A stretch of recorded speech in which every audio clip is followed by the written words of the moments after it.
Dans le Nouveau Testament, toutes ces 5 opérations sont attribuées à tous les enfants de Dieu sans distinction.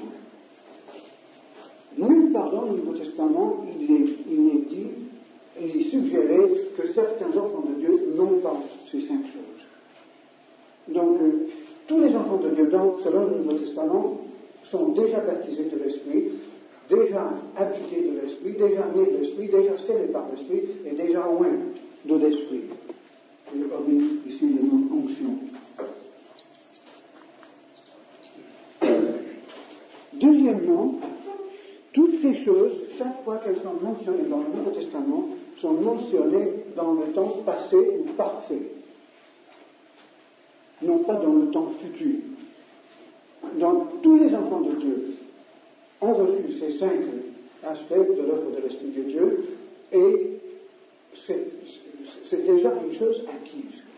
Nulle part le Nouveau Testament nous dit de chercher à nouveau la naissance de l'Esprit, ou le sceau, ou l'onction, ou le baptême, ou la présence de l'Esprit. Mais la Bible nous dit que nous avons tout cela. Et ça, c'est formidable. Quand on est sûr de cet enseignement, cela déblaye le terrain et nous pouvons voir beaucoup plus objectivement ce qu'il faut vraiment viser, n'est-ce pas?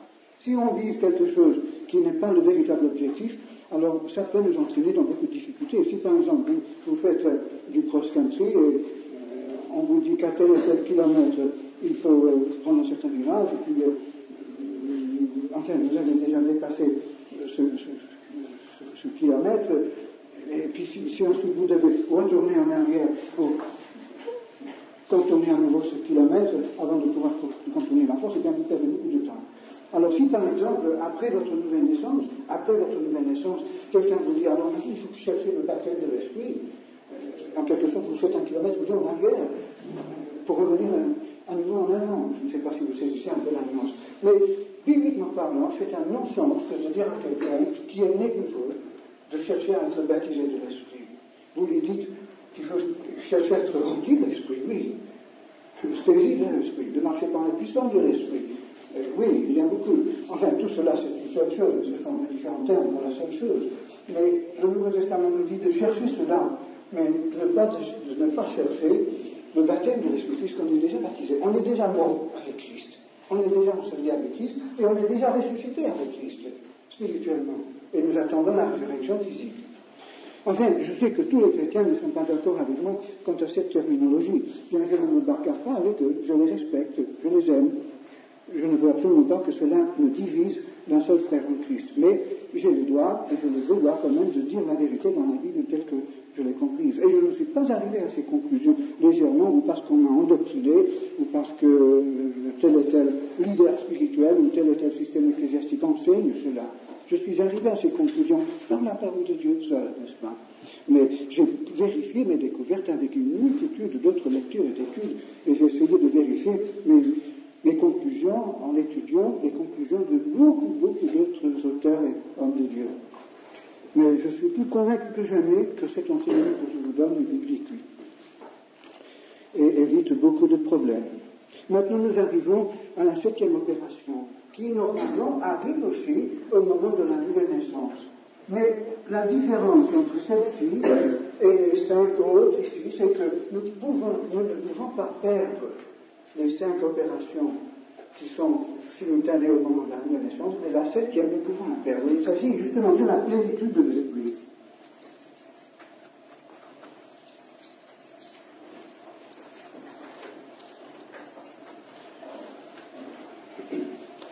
Généralement, lorsqu'on est nouveau, on se donne complètement au Seigneur et on s'ouvre complètement, et puis on est plein de joie, on est rempli du Saint-Esprit, généralement le jour de sa conversion, si on est vraiment conscient de tout ce qui se passe. Mais la majorité de chrétiens, au bout d'un certain temps, constatent qu'ils n'ont plus ce premier amour envers Christ, ils n'ont plus cette joie, cette sérénité, cette paix. Et dans beaucoup d'églises, on enseigne, oui c'est vrai, on ne peut jamais garder cette flamme du premier amour. Il arrive un moment où ça se baisse, et puis il faut accepter ça, et puis l'important c'est de persévérer. Alors on voit les chrétiens qui persévèrent, ou bien qui sont obligés de persévérer parce qu'on les amène à l'église en poussette, pour les branches d'ordre hebdomadaire.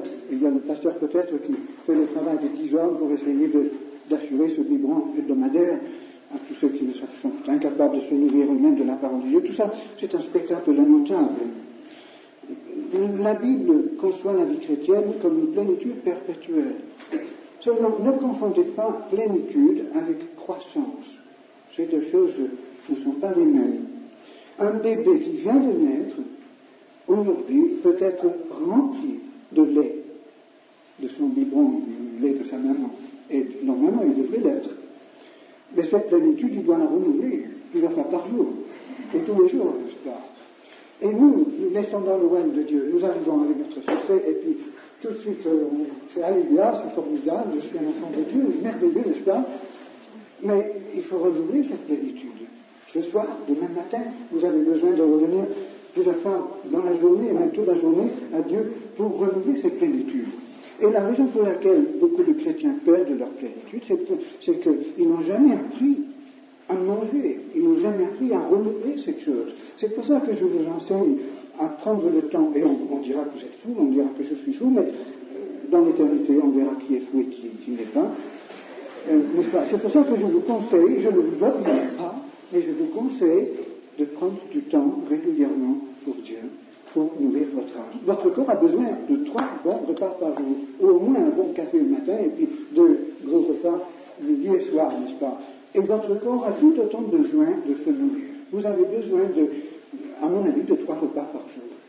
Vous débrouillez-vous avec Dieu. Moi, je connais un garçon qui mange une seule fois par jour, mais il devient maigre comme une allumette. Il croit que c'est bien. Mais normalement, nous avons besoin, si on faisait un travail costaud, nous avons besoin de bien nous nourrir. Et pour notre âme, c'est pareil. Donc, il faut maintenir cette plénitude. Et c'est pour cela que dans mon livre, je vous ai montré comment nous pouvons maintenir cette plénitude. Je ne vais pas, donc, ce soir, répéter tout cela. Je vous ai montré qu'il y a 3 principes, les 3 commandements qui nous montrent comment nous pouvons être remplis du Saint-Esprit. Et ensuite, il y a 4 disciplines qui sont les supports de cette vie. Je compare, pour vous qui n'avez pas encore lu mon livre, je compare la vie de plénitude à une table ou à une chaise qui est composée de 3 planches. Les 3 planches sont les 3 principes spirituels. Une bonne conscience, une volonté obéissante et la plénitude de la foi. N'attristez pas l'esprit, n'éteignez pas l'esprit, mais marchez par l'esprit. Mais une table qui n'est pas surélevée sur 4 pieds, eh bien, elle sert peut-être à quelque chose, mais elle a besoin quand même d'être portée. Et ce qui porte cette vie de plénitude, ce sont les 4 disciplines, donc la prière, la lecture de la Bible, la communion fraternelle et notre témoignage, l'extériorisation de notre foi. Et une table qui a 4 pieds bien solides, c'est une table vraiment utile. Mais il y a beaucoup de chrétiens qui manquent un pied ou 2, n'est-ce pas? Ils sont fragiles pour la lecture de la Bible, ou bien ils n'évangélisent pas. Et le résultat, c'est qu'ils sont comme une table à un pied. Il faut faire très attention à ce gars-là. Et puis, tous les chrétiens, qui, je ne sais pas comment, arrivent à se maintenir avec seulement 2 pieds. Ils lisent la Bible un petit peu de temps en temps, ils ne prient presque jamais, mais ils vont au culte de dimanche matin, il y a une petite scène de communion fraternelle, mais ils n'évangélisent pas. Ils ont deux pieds qui sont assez délicats. Alors, ce gars-là, il a besoin d'au moins une personne pour le tenir tout le temps. Et puis, on trouve des chrétiens en quantité qui doivent pouvoir tenir sur un seul pied, n'est-ce pas? Et encore un pied assez fragile. Alors là, il faut, comme je disais dans mon livre, tout un peloton d'hommes pour tenir ce temps. Et ça, c'est un fardeau terrible pour l'Église. Alors, tout cela, je vous l'ai dit dans mon bouquin, donc je ne répète pas. Mais ce que j'aimerais amplifier un peu avec vous ce soir, non, c'est fini. C'est fini. C'est le diable qui a monté la main.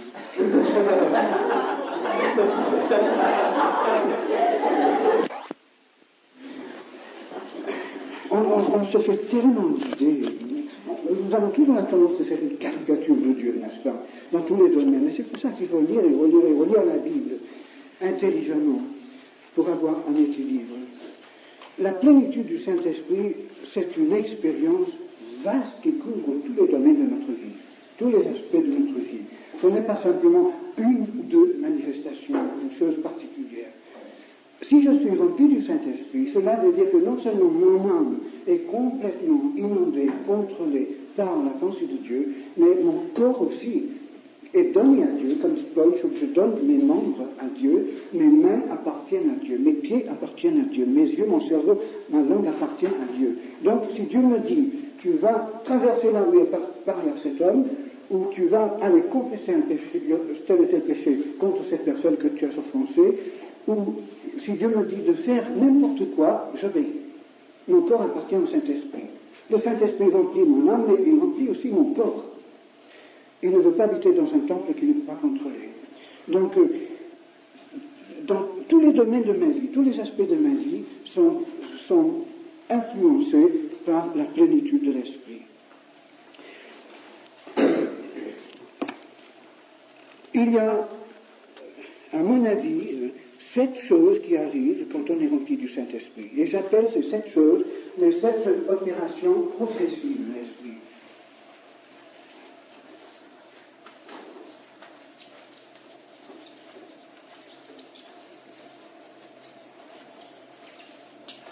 Les 7 opérations progressives. Mais voilà les 7.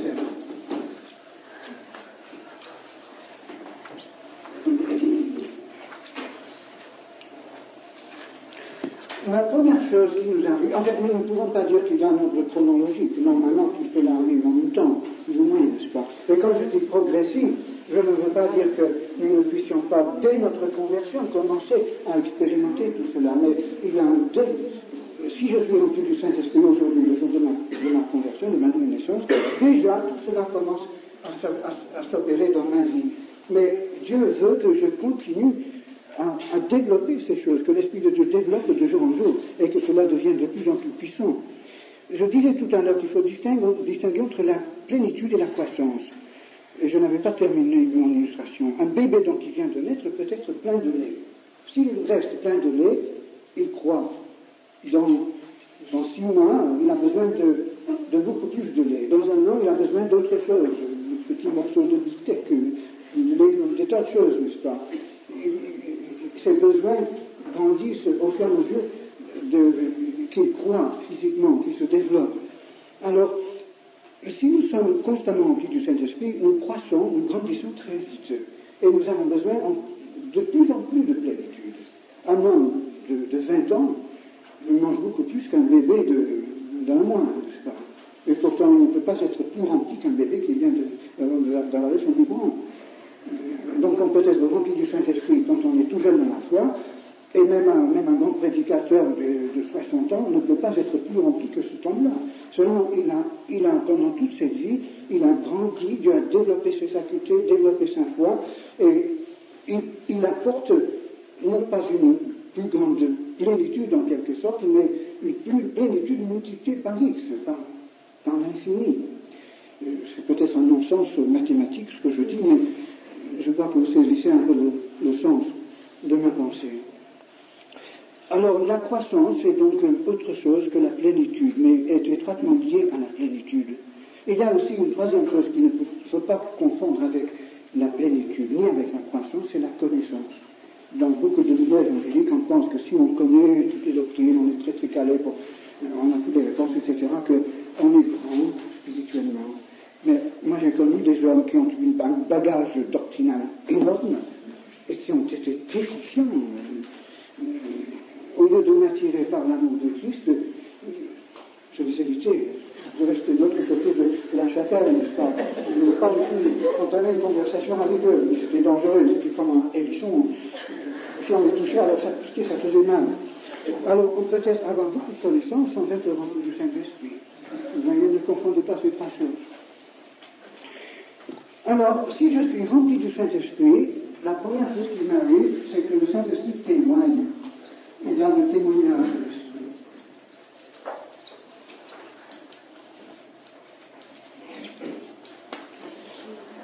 Sur 2 plans. Premièrement, dans Romains, enfin j'ai mis ces références dans mon livre, donc je ne les répète pas sur le tableau. D'abord, il témoigne à mon esprit que je suis un enfant de Dieu. Dès que je suis un enfant de Dieu, dès que je nais dans le royaume de Dieu, l'Esprit de Dieu me dit, tu es un enfant de Dieu, tu es né de nouveau, tu es sauvé, tu es pardonné. Et naturellement, le Saint-Esprit se sert de la parole de Dieu pour me le dire. Mais c'est gravé dans mon cœur. La voix de l'Esprit me dit, oui, tes jours, tu es sauvé. Fantastique. L'homme qui m'a amené au Seigneur m'a dit que lui, chaque fois qu'il se réveillait le matin, dès qu'il se réveillait, ces paroles, je suis sauvé. Et moi, j'ai pris l'habitude de faire un peu la même chose. Souvent, lorsque je me réveille, même abruti par une nuit trop courte, très souvent, la toute première parole que je dis, même inconsciemment, c'est Père. J'aime bien cela. Et je crois que Dieu veut que ce témoignage de l'Esprit reste puissant et fort en nous. Lorsque nous perdons l'assurance de notre salut, c'est parce qu'on n'a pas été rempli du Saint-Esprit pendant quelque temps. Et le témoignage de l'Esprit s'est affaibli. Ensuite, il témoigne par nous, au travers de nous.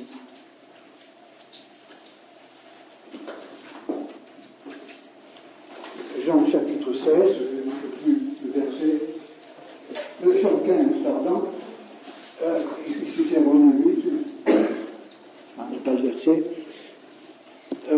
C'est-à-dire maintenant le Saint-Esprit commence à convaincre les autres au travers de moi, il témoigne avec moi. Et ce n'est pas un seul témoignage, mais c'est deux témoignages. La loi de Moïse dit qu'il faut deux témoins pour établir un fait quelconque. Alors lorsque je parle à quelqu'un et je lui dis Christ est formidable, et il faut absolument accepter l'évangile, il n'y a pas d'autre solution, etc. L'homme ne sera pas convaincu par mes arguments. Même s'il est convaincu par mes arguments, il ne sera pas sauvé. Mais s'il ressent que derrière mes paroles, derrière mon regard, derrière ma personne, c'est Dieu qui lui parle. C'est cela qui le convainc. Et ça, c'est le témoignage de l'Esprit. Si nous sommes remplis de l'Esprit, Dieu appuie notre témoignage. Les gens savent que ce que nous disons est vrai. Ils savent que c'est Dieu. Je me souviendrai pendant toute ma vie de ces premières années que j'ai passées en Algérie avec tous mes jeunes voyous, j'allais dire convertis, nés de nouveau. Même si on était dans la rue à 2, 3, 4, à parler de n'importe quoi au coin de la rue, il y avait souvent des passants qui s'arrêtaient. Personne ne savait pourquoi, ils venaient, il y avait quelque chose, on parlait peut-être des choses tout à fait banales, mais les gens venaient et collaient, et puis, naturellement, on n'en laissait pas faire, mais on leur disait, on ne connaît pas, mais on est très content de faire votre connaissance. Écoutez, on parle de quelque chose de sensationnel. Vous savez, il m'est arrivé une expérience inimaginable, et puis je lui dis que j'ai trouvé Dieu, en quelques mots. Ben, le type, il est inconsidéré. Et puis un autre dit, et à moi, exactement la même chose, mais ça m'est arrivé d'une autre façon. Et puis il raconte son témoignage. Puis une jeune fille dit, et puis moi aussi. Et puis un autre dit, moi aussi. Ben, le type, au bout de 5 minutes, il dit, je voudrais que ça m'arrive à moi aussi. Et on lui dit, ben, c'est facile, voilà un petit Nouveau Testament, écoutez, venez souper chez nous ce soir.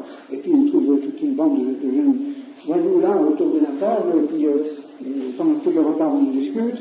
Une fois les enfants au lit, la table est remplie de Bibles, et puis eh bien, le type, comment peut-il faire pour ne pas se convertir? Il est soucié dans le royaume de Dieu, parce que Christ est là, parce que Dieu est là. Et c'est comme ça que j'ai vu la plupart des conversions que j'ai vues. Eh bien, c'est l'Esprit de Dieu qui fait ça. Les gens savent que c'est Dieu. J'ai même vu des musulmans convertis comme ça, simplement parce qu'ils ont rencontré Dieu dans un petit groupe de chrétiens qui étaient vraiment remplis de Dieu. D'ailleurs, presque toutes les conversions de musulmans que j'ai témoignées personnellement, c'était par cela. Certains ont mis longtemps pour prendre une décision. J'en connais 2 ou 3 qui ont été convertis comme ça, presque d'un instant à l'autre. Alors que je connaissais en Algérie des chrétiens, des missionnaires qui étaient là depuis 40 ou 50 ans et qui n'avaient pas eu la joie de voir un seul musulman se convertir. Mais ils étaient seuls dans leur coin, des pauvres. Ils étaient démoralisés au maximum. Mais quand on a ce groupe, quand on a le témoignage de l'Esprit, eh bien, Dieu convainc très rapidement les gens. Mais il faut que je parle. Deuxième chose qui nous arrive, c'est le fruit de l'Esprit,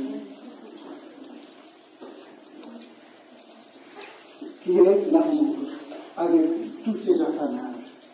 Amour, primo de Dieu, seconde de semaine prochaine, tertio de son frère. On aime Dieu de tout son cœur, on aime son prochain comme soi-même. Ça veut dire que je m'inquiète de son sort éternel parmi beaucoup d'autres choses, et je suis prêt à aller même jusqu'en Asie, en Inde, en Chine ou n'importe où pour apporter le Nouveau Testament à celui qui nous la parle. Et troisièmement, j'aime mon frère comme Christ m'a aimé. Ça c'est beaucoup plus que l'amour que j'ai pour mon prochain. Beaucoup, beaucoup plus, infiniment plus. C'est l'amour qui se laisse crucifier pour l'autre. Ça c'est Jean chapitre 3, 13. Maintenant, le fruit de l'esprit nous est indiqué dans Galates 5, 22, nous donne une liste de 9 mots. Il dit le fruit de l'esprit, c'est l'amour, la paix, la joie, la bonté, la bienveillance, la douceur, la maîtrise de soi-même, etc. Ces 5 mots résument le caractère, la personnalité de Jésus-Christ. Donc, si je suis rempli du Saint-Esprit, il produit en moi le caractère de Jésus-Christ. Toutes ces choses sont des apanages ou des aspects de l'amour. C'est un gars qui n'est pas rempli de l'amour de Jésus-Christ, il n'est pas rempli du Saint-Esprit. Si j'étais là en faire un baratin à dire, je suis rempli de l'Esprit et foi, et puis vous sentez que vraiment je me méprisais, vous pouvez intérieurement vous dire, dans ce gars-là, il ne sait même pas ce que cela veut dire. Non. Même si on prêche un message qui condamne, qui fonde par terre, qui amène une conviction de péché terrible, qui vous paralyse avec un crainte de Dieu, si en même temps l'Esprit de Dieu ne vous convainc pas que je vous aime au point d'être, s'il le faut, crucifié pour vous, pour que vous soyez sauvés, eh bien, ce n'est pas Dieu qui parle. Donc, la parole de Dieu apporte la condamnation de la loi de Dieu, mais en même temps, l'amour de Dieu qui attire au pied de Christ. Ça, c'est vraiment la marque du chrétien spirituel. La troisième chose que fait le Saint-Esprit, c'est la communion de l'Esprit. C'est le dernier verset de 2 Corinthiens, où nous avons la notion de la communion de l'Esprit parmi beaucoup d'autres passages. 2 Corinthiens 13, je ne peux pas le verset. Le mot communion en grec signifie partage. Lorsque nous partageons 5 minutes ensemble, ça c'est la communion. Lorsque nous partageons notre dernier billet de 10 francs ensemble, ça c'est la communion. Lorsque les garçons qui partagent la vie ensemble en se mariant, ça c'est la communion. Lorsque les chrétiens sont ensemble à partager leurs expériences et tous leurs moyens possibles pour faire connaître Christ, c'est la communion. Et la communion du Saint-Esprit se passe sur 2 plans, le plan vertical avec Dieu et le plan horizontal avec les hommes. Si je ne suis pas en communion avec Dieu, je ne peux pas être en communion non plus avec mes frères. Mais les 2 choses. Et cela représente, si vous voulez, la vie plus. Ou la vie crucifiée, si vous voulez. Et qu'est-ce que je partage avec Dieu en somme? Eh bien, tout ce que j'ai, tout mon minable être, Dieu c'est à toi. Je ne garde rien pour moi. Et Dieu me dit, eh bien, tout ce que je suis moi, Christ, c'est à toi aussi. Formidable, n'est-ce pas? Un dialogue sur cette base-là, c'est réciproque, c'est l'amour réciproque. Moi, je donne à Dieu tout ce que je suis, tout ce qui est de plus minable, c'est vrai, mais quand même, Dieu m'aime. Il me dit, tu m'es précieux, j'ai versé le sang de mon Fils pour toi, et avec ce sang, je te donne tout. Je t'ouvre tout mon cœur. Et je veux te dire surtout que je t'aime à la folie. Et avec Dieu, donc, j'ai une communion formidable. Et lorsque mon frère a une communion semblable avec Dieu, l'Esprit de Dieu fait une sorte de triangle. Nous commençons tout de suite à vivre la même communion. Et nous commençons à découvrir la communion qui existe dans la personne de Dieu, entre le Père, le Fils et l'Esprit. Donc sur la terre se reproduit la divinité. Dieu a un pied à terre et Dieu commence à vivre sur cette terre, en nous. Et la société idéale que Jésus appelait son Église, c'était 2 ou 3, où Jésus était là au milieu. Et dans le jeu du Saint-Esprit entre les personnalités humaines, les gens voient Dieu en tant que Christ. C'est cela qui les convainc. Mais c'est dans cette communion totale où nous partageons le Saint-Esprit que Dieu peut faire son travail. Et je compare souvent la conception de Jésus de l'Église à une pile électrique, si vous voulez, qui est composée, disons, de 3 éléments minimum, qui sont reliés par un fil. Ensuite, Dieu met la charge, ça vient de l'extérieur. Et si la pile est intacte, si les fils sont intacts entre les éléments, la batterie tient la charge indéfiniment. Et Dieu peut utiliser ce courant pour n'importe quelle raison, à n'importe quel instant. Comme dans votre lampe électrique de poche, vous ouvrez l'interrupteur et à tout instant vous avez la lumière quand il vous le faut. Quand on est rempli du Saint-Esprit, Dieu peut faire ce qu'il veut quand il veut. Être rempli du Saint-Esprit ne veut pas dire qu'on est toujours au milieu de la rue en train de chanter un bia, n'est-ce pas? On le fait peut-être quelquefois, mais Ce n'est pas ça. Être rempli du Saint-Esprit, c'est être une partie chargée, c'est prêtre. Alors on peut être rempli du Saint-Esprit dans le silence absolu, même dans la souffrance la plus atroce quelquefois, mais Dieu peut par notre bouche, par n'importe quel moyen qui est à sa disposition, nous utiliser pour faire n'importe quoi, pour sauver une âme quelconque. Et un dernier petit copier ici, avant de quitter ce sujet.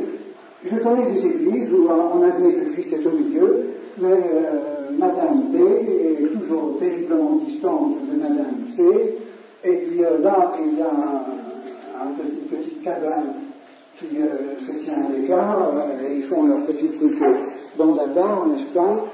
Et puis encore quelques pauvres éléments, quand des éléphants qui planent dans l'espace, et on appelle ça une église. Avec peut-être un domaine, un pasteur qui essaie de tout intégrer, n'est-ce pas? Alors qu'une véritable église, comme Jésus la conçoit, c'est sa personne ici au milieu, et puis nous sommes tous tellement proches de Jésus qu'on est obligé d'être proches tous les uns des autres. On se sert de tout, n'est-ce pas? Voilà, il n'y a pas de court-circuit.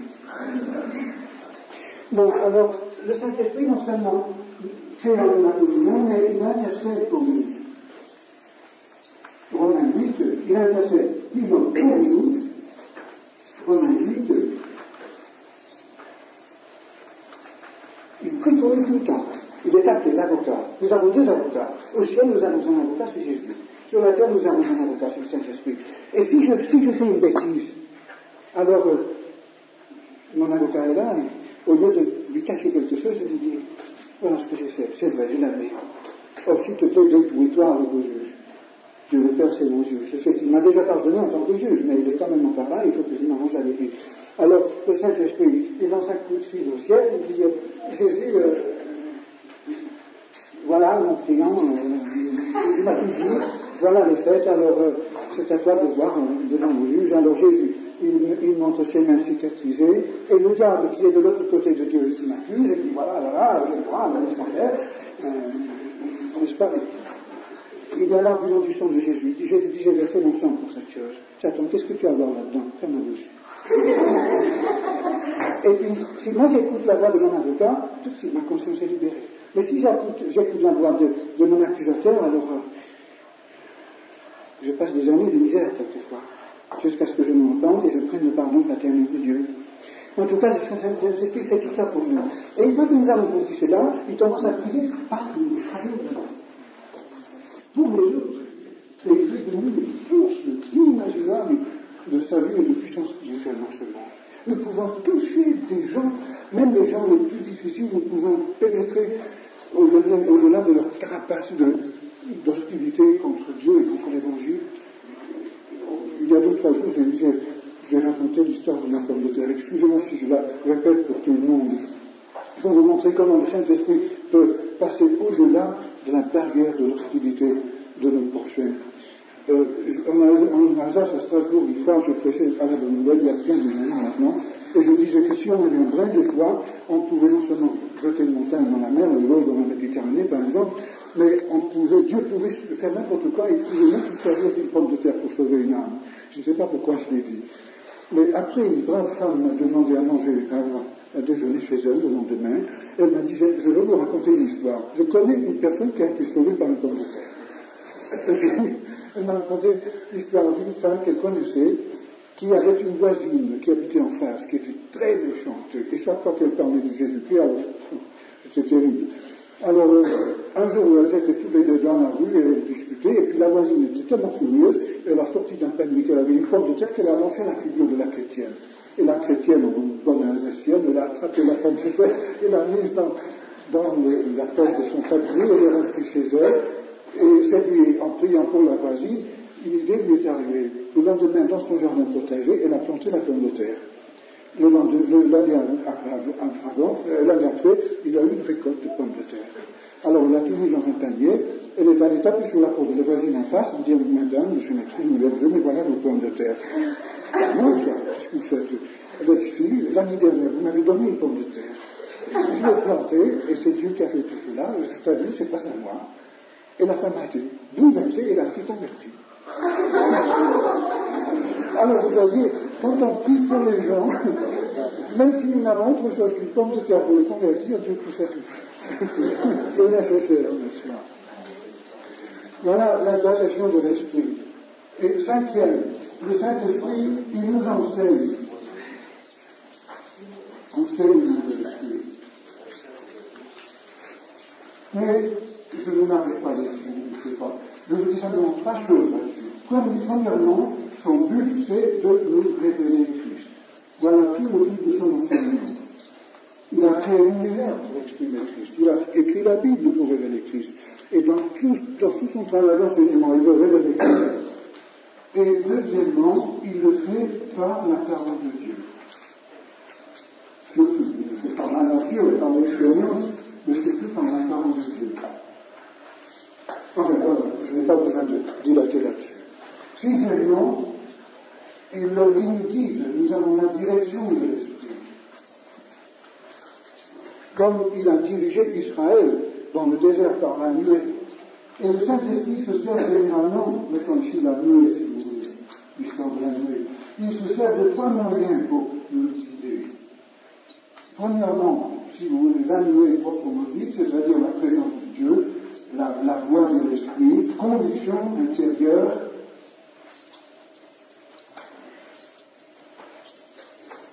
Deuxièmement, la parole de Dieu, et c'est surtout cela qu'il faut voir.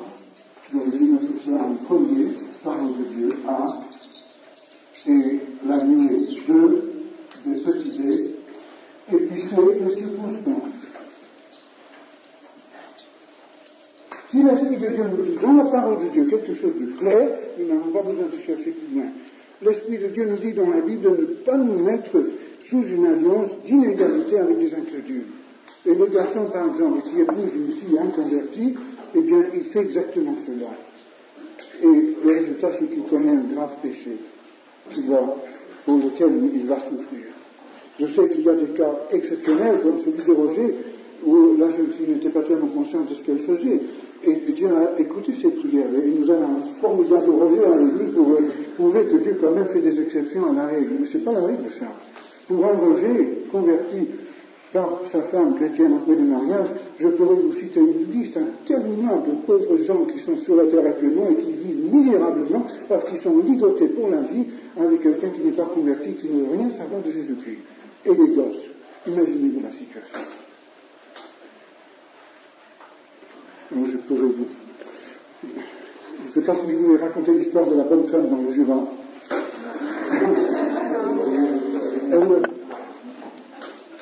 Elle était déjà un peu vieille, les filles, et elle était chrétienne. Mais il y avait un vieux monsieur très bien qui habitait de l'autre côté du village, mais qui n'était pas converti. Et depuis quelque temps, elle avait permis que le diable lui mette l'idée dans la tête que peut-être, après tout, ce serait la volonté de Dieu qu'elle épouse ce monsieur. Mais elle savait très bien par la Bible que ça ne tolérait pas. Mais finalement, le diable a pu raisonner avec elle, comme il a fait avec elle dans le jardin d'Éden, et elle a pris finalement la décision de mettre Dieu à l'épreuve. Elle a demandé un signe. Elle a fait sa prière avant de se coucher. Oh Dieu, si tu veux que je me marie avec ce monsieur, c'est qu'il me laisse ce soir. Et puis elle s'est couchée. Le lendemain matin, il y a un gros paquet de neige qui était tombé. Elle a pris ça comme un signe, elle a épousé le bonhomme, et ça a été une catastrophe sur tous les plans. C'est pas Dieu qui a envoyé la neige, je ne sais pas si c'est le diable, mais en tout cas, elle ne s'est pas contentée de la parole de Dieu. Elle voulait encore que Dieu, par des circonstances ou par d'autres choses, dise ce qu'il n'a pas dit dans la Bible. Alors, maintenant, la dernière chose, et là, il faudrait au moins 2 ou 3 heures, c'est les dons de l'Esprit. Qu'est-ce que je peux dire en 30 secondes? Dans mon livre, j'ai résumé cette question brièvement. Je vous ai donné des passages que vous pouvez étudier vous-même et vous pouvez parvenir à une conclusion assez équilibrée. Mais dans la Bible, dans le Nouveau Testament, nous voyons très bien que les dons spirituels nous sont donnés pour nous qualifier pour le service de Dieu. Maintenant que tu es sauvé, Dieu veut se servir de toi. Et il se sert de chacun de nous d'une façon particulière. Nous ne sommes pas des machines, nous ne sortons pas d'une usine comme des voitures toutes pareilles, Chacun de nous est un individu et Dieu se manifeste au travers de chacun de nous d'une façon particulière. Évidemment, il y a des ressemblances. Dans une église, il peut y avoir 2 prophètes, 3 prophètes, mais il n'y a pas 36 prophètes. Tous peuvent prophétiser, mais ils ne sont pas tous prophètes. Et l'apôtre Paul nous donne la clé de cette question dans 1 Corinthiens 12, où il dit que nous sommes l'Église, nous sommes le corps de Christ. Qui a jamais vu un corps avec 36 doigts, ou avec une seule grosse langue, ou avec rien qu'une oreille et une jambe gauche, c'est Dieu qui a inventé le corps de l'homme, et c'est Dieu qui a inventé l'Église, c'est Dieu qui, en quelque sorte, a inventé le corps de Christ, qui crée le corps de Christ, et il le fait avec une symétrie, avec un équilibre formidable, si nous le laissons faire. Dieu sait exactement combien d'oreilles il faut, où il faut les placer. Dieu sait où il faut placer les poumons, le cœur, etc. Et nous sommes les organes, dit Paul, les membres ou les organes du corps de Christ. Alors c'est l'intelligence de Dieu qui doit décider de la manière de notre service. Et lorsque nous sommes plusieurs qui avons des dons différents et nous mettons ensemble toutes nos capacités et nous sommes remplis du Saint-Esprit, eh bien, c'est un corps qui présente au monde un portrait authentique de Dieu. On peut aussi le comparer à une équipe. Quelquefois, je parle de ces 11 jeunes gens que Christ a laissés sur le mont des Oliviers, les apôtres, quand il est parti au ciel, du fait qu'ils étaient 11 à son départ, puisque Judas n'était plus, je les appelle quelquefois l'équipe de foot de Jésus. Et ils ont fait un bon travail, n'est-ce pas? Alors si Jésus a 2, 3, 4 ou 11 jeunes gens, ou n'importe... Enfin, pour Jésus, ce n'est pas tellement le nombre qui compte, c'est la qualité. Et si Dieu peut simplement nous mettre ensemble et faire de nous un véritable corps de Christ, bien coordonné, une véritable équipe, alors si on fonctionne ensemble, en s'épaulant, en s'entraidant, en marchant comme un seul homme, Dieu peut toujours faire quelque chose de formidable. Et maintenant, le diable veut défaire cette image. Il veut nous donner toutes sortes d'idées déséquilibrées, et tous en veulent un don, tous en veulent forcer l'Esprit de Dieu à nous donner un don que peut-être l'Esprit de Dieu ne veut pas nous donner, et que le diable aussi peut nous donner. En contrefaçon, je connais des cas comme ça. Je connais des personnes qui sont venues me trouver pour me dire que je suis sous un démon depuis que j'ai fait telle et telle expérience. Alors, si nous cherchons réellement, selon la Bible, la volonté de Dieu, seule, et à la lumière de la Bible, nous pouvons être sûrs que même si nous faisons quelquefois des bêtises, Dieu quand même ne permettra pas que nous commettions une erreur. Et nous pouvons être sûrs que Dieu nous remplira. Maintenant, pour terminer, ces 7 choses sont comme les 7 couleurs du spectre de la lumière blanche. Mais tout cela réellement ne fait qu'une vie de plénitude, Christ manifesté au travers de moi. Réellement, ce n'est qu'une seule action de l'Esprit. Mais Dieu l'analyse dans ces 7 couleurs, ces 7 aspects, en quelque sorte, pour qu'on prenne mieux la complexité et l'unité de l'œuvre de l'Esprit.